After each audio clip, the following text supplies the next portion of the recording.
السلام عليكم، مرحبا معي من جديد. ما نشارك معكم هاد كوكيز الامريكي اللي هو عندي معكم جوج انواع. كوكيز الاول بكوكيز براونيز، والكوكيز الثاني بيستاش. كيجوا رائعين، المذاق ديالهم رائع وبمقادير ديالهم مضبوطين. ان شاء الله نكتبهم لكم ومدروسين. كنتمنىكم تفعلوا مع الفيديو وديروا لايك وتعبروا على الراي ديالكم، وديروا اشتراك الناس باقي ما اشتركوش. بالنسبه للمقادير ديال هاد كوكيز براونيز، عندي هنا شوكولا غيش. انا خديت هاد الشوكولات اللي هو على شكل صدفات، وعندي الزبده، عندي جوج بيضات، وعندي السكر البني، وعندي هاد بيبيت شوكولا اللي هي الشوكولا حتى هي غيش، ما تكونش هذيك الحبيبات اللي كيكونوا كبار، تكونوا صغيورين، هذوك ماشي الشوكولا غيش. وعندي هنا نوازيط اللي هو محمر ومحيده له القشره ديالو، وعندي الدقيق اللي هو 200 غرام، وعندي خماره واحده. صافي ناخذ واحد الاناء اللي غنضع فيه الزبده، ندوبها مع الشوكولا. اللي بغى ياخذ الشوكولا داك الطابلو ديال الشوكولا ياخذ. انا خديت هذا اللي هو بشكل صدفات. وبالنسبه للنوازيط غنهاشيه وغنخلي شي حبيبات اللي غنزين بهم. خديت واحد البول غنضع فيه البيض، ونوضع السكر البني. الا بغيتو هاد كوكيز براونيز يجيكم بهاد يجي مذاق، يعني مذاق رائع عنده، اديروا هاد المقادير. بالنسبه للزبده خصها تكون زبده سبيسيال اللي كناكلوها حيوانيه، ماشي زبده مارغرين. صافي نخلط هاد البيض مع السكر حتى يبدا يذوب لينا هاد السكر.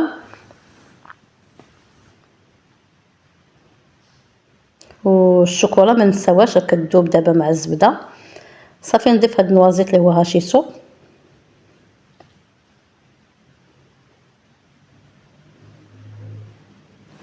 صافي ما دابت لينا الشوكولات مع الزبده. غنضيفوه لهاد الخليط ديال البيض والسكر.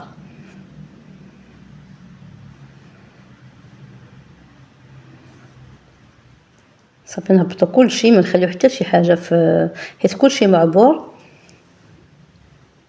يعني ما نخليوش الاناء فيه الشوكولا. وهاد الشوكولا راه غيش، ما نضيعوهاش في الاناء، نكرطو كلشي نحيدوه. وتيكونوا هادوك المقادير متوازنين، يعني ما كنخليوش الضايع في شي اناء. صافي نخلط هاد العناصر ونكمل باقي المقادير. ما نساوش واحد الطريقه ديال المحسيه نضيفوها.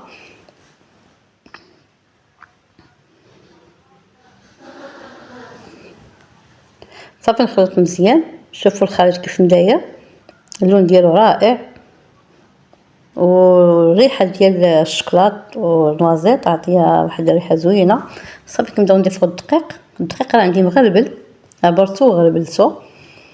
ونغربلو هذيك الساشيه ديال الفاني ديال الخمارات، عندي ساشيه وحده. صافي نبداو نخلطو من جديد.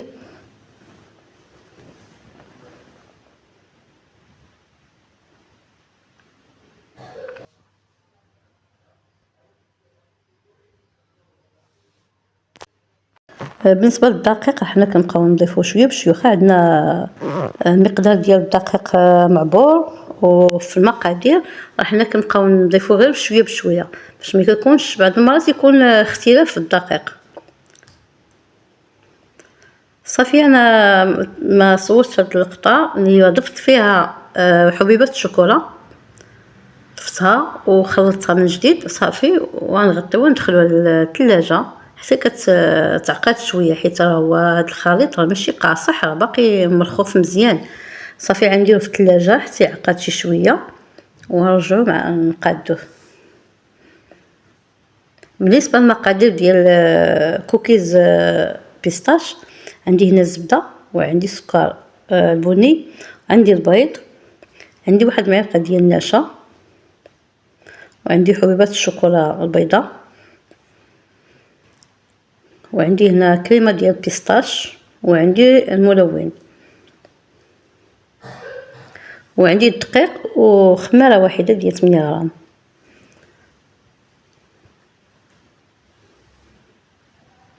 صافي من بعد ما عقد لينا هاد الخليط هانتوما مكيلصقش في اليد، كنديرو يدنا وكتكون اليد ناشفه.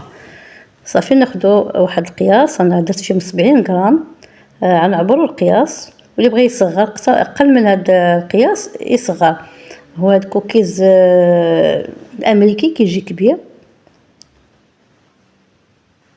صافي انا كنوزن وعاد كنحط الكويرات باش كيجيو نفس القياس. اللي ما عندوش الميزان باش يعبر صافي عينو ميزانو، واحد القياس ديريه في يدك صافي وكتمشي عليه. غير هما ميكونوش صغار، من الاحسن كيكونوا كبار يكونوا متباعدين حيت غادي يكبروا. حنا كنكوروهم ماشي كنبسطوهم، غير كنكوروهم تنخليهم عاليين شويه وتنحطهم، حيت ملي ندخلوهم الفرن كيبقاو يهبطوا. انا مازال غندخلهم الكونجيلاتور وغنخليهم حتى يشدوا راسهم مزيان، عاد كندخلهم يطيبوا. بالنسبه لهاد الكوكيز راه كنكوروه بحال هكا وتدخلوا الكونجيلاتور وتخليوه وقت ما بغيتو طيبوه، يعني في اي وقت كتجبدوه طيبوه تخشوه نيشان في الفرن. ومزيان تيكون بهذه الطريقه كتخشوه في الكونجيلاتور ما كيبقاش يسيح لكم ولا كيكون شاد يعني القوام ديالو. صافي بعد ما نسيت خرجته من الكونجيلاتور وبديت دابا كنضيف ليه هاد نوازيط ونضيف ليه الشوكولا. هاد الشوكولا غير واخا كتدخل الفرن راه ما تتذوبش، كتبقى الشكل ديالها هو هذاك.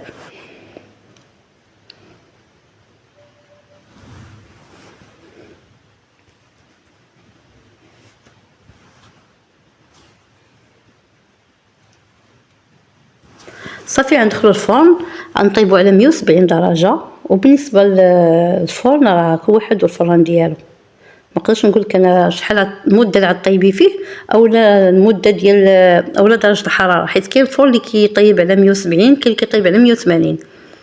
كل واحد الفرن ديالو، كاين الفران اللي عنده كبير كاين اللي عنده صغير. كل ما كان صغير كيكون سخون بزاف. صافي ما دخلت الكوكيز وطاب، انا خرجته هانتوما شوفوا الشكل ديالو. ندوزو نصايبو كوكيز ديال بيستاش، كنديرو الزبده والسكر تنخدموه مزيان وطريقه ديال الملح، نخدموه مزيان حتى كتذوب لنا الزبده. وبالنسبه للزبده خاصها تكون خارج الثلاجه، يعني كتكون بحال المطبخ. صافي وكنبداو نخدمو مزيان. كنضيفو البيض، تخدموا هذا البيض مزيان مع السكر مع الزبده.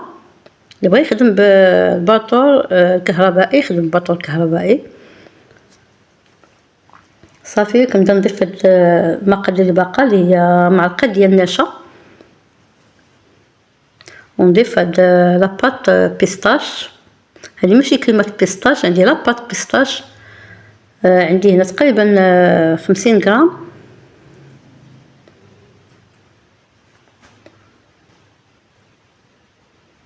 صافي وكنضيف واحد شويه ديال الكولور حيت ما تعطيش ديال اللون. ما نضيفوش هذيك الكريمه اللي تتباع في السطيلات، هذا البيستاش اللي كيكون مطحون، هذا تيكون غلا من الكريمه اللي كتباع في دوك السطيلات. نتوما عرفتوا دوك الكريمات دابا اللي ولاو ماشي هذه لاباط، هذه لاباط بيستاش هي اللي ضفتها لهذا الخليط. صافي نزيد نضيف الكولور على حسب الرغبه، اللي بغاهم يكونوا خضرين بزاف يزيد الكولور، واللي بغى يدير غير لاغوم ديال البيستاش بلا ما يدير هذيك لاباط بيستاش يدير غير لاغوم، كيعطي اللون وكيعطي المذاق. صافي كناخذ هاد الخميره كنغربلها حتى هي كذلك ونضيف الدقيق وتنبدا نخلط. حبيبات ديال الشوكولا خصهم يكونوا في الكونجيلاتور، ما تنخليهمش على برا باش ملي كنضيفوهم تيبقاو يعني تيكون شاد القوام ديالهم. من الاحسن كيكونوا غيش، ما تيكونش داك الشوكولاط الاخر العادي. صافي نبدا نجمع بيدي، نضيف الدقيق اللي باقي غير تنجمعوه وتنخلطوه مزيان. غنضيفو في الاخر الشوكولا وحتى هو كذلك غنغطيوه وندخلوه الكونجيلاتور حتى كيولي عنده واحد القوام اللي ما كيبقاش يتلصق في اليد. صافي باش نكورو ما بين يدينا.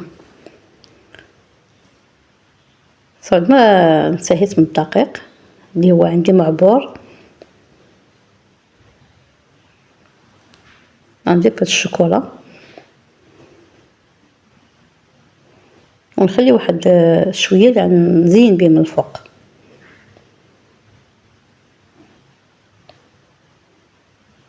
صافي نغسل يدي وغنغطي هاد خارج البلاستيكه وغندخلو الكونجيلاتور. انا ندخلو الكونجيلاتور حيت انا مزروبه به. اللي بغى يدخلو غير الثلاجه يدخلو غير الثلاجه، يعني الثلاجه راه يجمع راسو تما ما يبقاش ما يشدش وقت طويل بزاف. غير انا كنت مزروبه به. صافي انا دخلتو من بعد ما صافي ولا عنده هذاك القوام اللي هو نتوما تشوفوا كيفاش غندير يدي غنقيسو ما يلصقش لي في يدي. صافي نبدا نشكلو ونحطو في الطاوه. عندي ليه توا نفس القياس نفس الوزن باش يجيني قد هذاك الكوكيز اللي هو داتو ديال البراونيز. غندير فيه 70 غرام. وكما قلت لكم اللي بغى يصغر هاد الكوكيز ما يصغروش بزاف، يدير فيه 60 غرام مثلا. صافي كنكورو الكره هكا وكنحطوها كنشكلوها. انا كنوزنهم في الميزان باش يجوني نفس القياس، ما يجيش وحده كبيره وحده صغيره. وحتى الطياب كيطيبوا مقادين، الا كانوا قد كيطيبوا مقادين. صافي كنبعدهم من بعضهم. انا وريتكم كيفاش الطاوه ما كنقربهمش لبعضهم حيت راه هكاك وتيكبروا.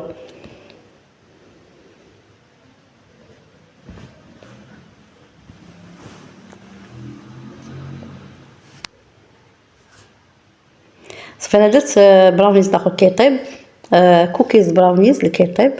وهذا غنديرو في الثلاجه شويه يشد تا واش القوام ديالو ما يبقاش هكايا، وعاد ندخلوه الفرن يطيب باش ما يسيحش لينا وهو كيطيب.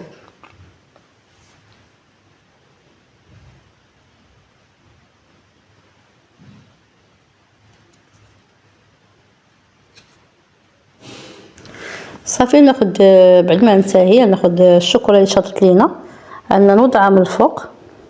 هاد الشوكولا ما تذوبش ما كتحرقش هي حيت غيش، من الاحسن ما تاخذوش الاخرى. الا بغيتو يخرج لكم هاد الكوكيز بحال هكا ناخذوا هاد المعلومات وكينفعنا هاد الكوكيز في اعياد الميلاد. كنديرو في اعياد الميلاد ولا اعياد الميلاد يعني كنحضروه كنزينو به الطابله ديالنا في المناسبات.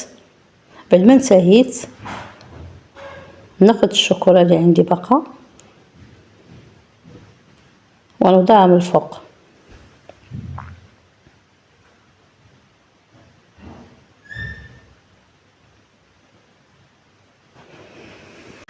صافي بعد ما طيبت هاد الكوكيز هانتوما الشكل ديالو. خرجت هاد الكوكيز براونيز وطيبت هاد الكوكيز ديال بيستاش.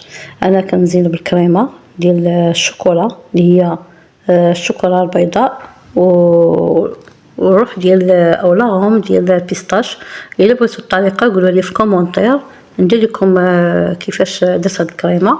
زينته بحبوب ديال البيستاش بعد ما خرج. وبالنسبه لهاد الكوكيز هانتوما الشكل ديالو الاخر خليت هو زينته بالشوكولا من الفوق. هذه اختياريه اللي بغى يدير الشوكولات من الفوق، اللي ما بغاش يخلي غير هكاك عادي. بالنسبه للكوكيز بيستاج راه درت له كريمه وهو باقي سخون. خليوه حتى يبرد باش تبان فيه الكريمه مزيان.